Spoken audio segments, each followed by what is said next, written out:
I graduated in December of 1978. Was there during the Crawford years, and it was just an excellent time to be at Salisbury State College at the time, because that was the realm of when the college was growing, was proclaimed the second fastest growing college in the nation. So it was a very exciting time to be there and be a student there. When I arrived there in September of 1974, there was a major metamorphosis underway. Holloway Hall was under a full-fledged renovation at the time, and Blackwell Library was. And one of the unique things about Blackwell Library, and this is something that I have never seen before or experienced, Blackwell Library at that time, right before 1974, looked very much like one of the traditional dorms before they were renovated, like Pocomoke Hall, Wicomico Hall, or Minokan Hall. It was a little bit bigger, but basically looked just like a dorm. The current Blackwell Hall, which was Blackwell Library at the time, actually was probably enlarged 3 to 4 times the size of that original building that looked like a traditional dorm. And the most unique thing about it is the renovation occurred while the building was open every day.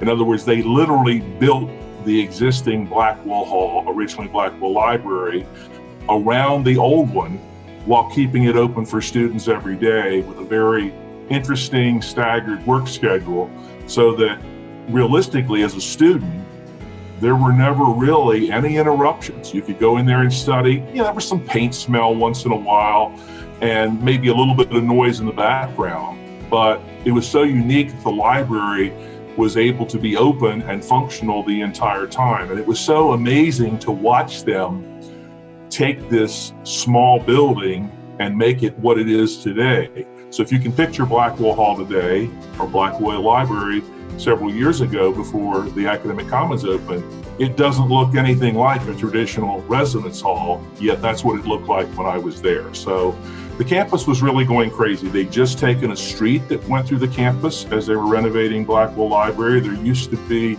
a road that came into Holloway Hall, went by where the health center is, and went all the way over to the admissions office, which is now where the Academic Commons is, but was Carruthers Hall at the time. So the road came out, the library went up, we had Holloway Hall under major renovation, and it was a lot going on for the time, but it was an exciting time because, again, let's face it, Vietnam had just ended, the war in Vietnam, and so it was a very interesting time for new students, and being there as a new student at that time, it was just an exciting campus, especially with Dr. Crawford at the helm, kind of bringing all of his ideas with him, hiring the new faculty, and really turning the entire experience around right while I was there. I was actually the first graduating class that got to use GAC all 4 years during their time at undergrad. So I actually took my dad on a tour of GAC this past March, and he said that we were spoiled because he actually went to Salisbury University back in '88 when it was called Salisbury State University. And so he only had access to Blackwell. So the amount of improvements SU has made since then are astronomical. I spent a great deal of time in GAC. That's where I went to study because it wasn't a quiet space at my house because I had roommates. I actually remember this one time back when there was a 24-hour section. My fellow chemistry majors and I would actually take over this room in the back 24-hour section, and we would be there all night trying to study for a physical chemistry exam. I'd say most of us gave up around 4:30, but those who remained would stay as long as they possibly could and then go get breakfast in the morning.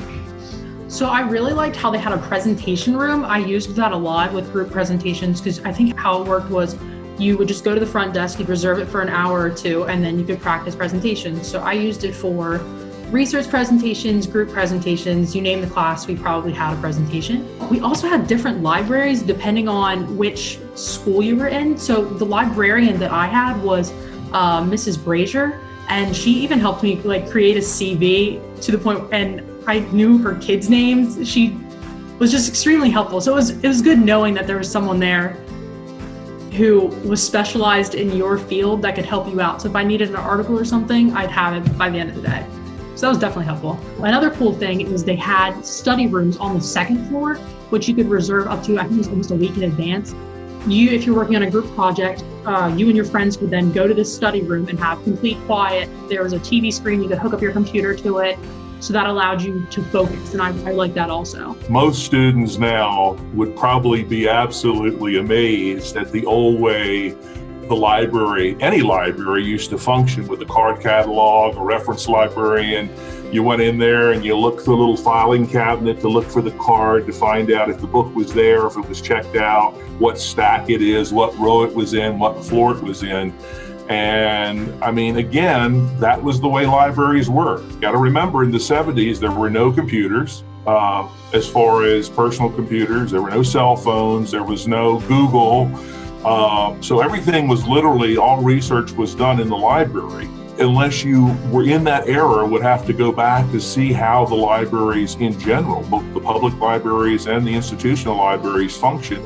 The library size, not only with the building, increased with an incredible amount of books, periodicals, and magazines. So it really did very quickly turn around into, at that time, a very good resource center.